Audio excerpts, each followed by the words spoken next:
Hi, Fred here, making a little video to give some oral history of the Westermeyer family, having to do with my mom and dad and how they handled living in a country that was controlled by the Nazi Party.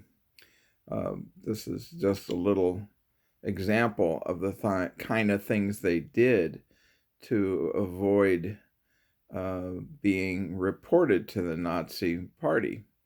They were not Nazis. And as a matter of fact, before our family left Germany, they had to prove they were never members of the Nazi Party, that they were not Nazi sympathizers.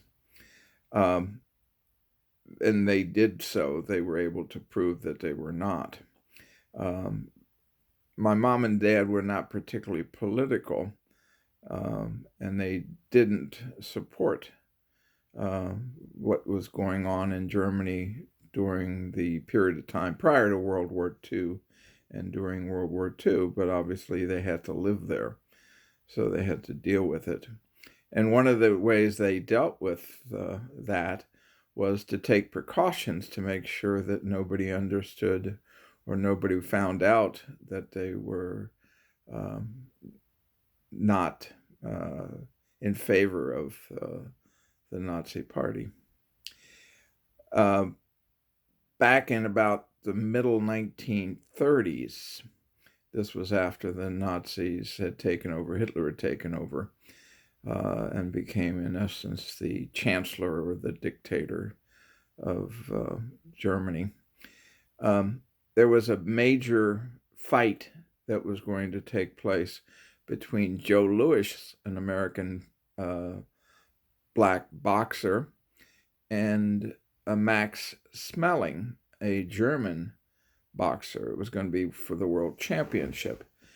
And Hitler had put out an edict that you were not supposed to be listening to that fight because they didn't want to have a situation where people listened to the fight and it happened that Max Schmeling was defeated by a black man, an Aryan defeated by a black man. That was Hitler's point, and as part of that, you were not allowed to listen. And if somebody heard you listening, they would possibly report you, and you could get arrested. And it turns out my mom and dad at the time lived in an apartment building in Osnabrück. And as with a lot of apartment buildings, the walls are not particularly thick, so people could hear what was going on in your apartment if they would really try to listen. So they were very concerned. My dad wanted to listen to the fight. So the only way he felt comfortable, and he and my mom felt comfortable with his listening to the fight, was the following.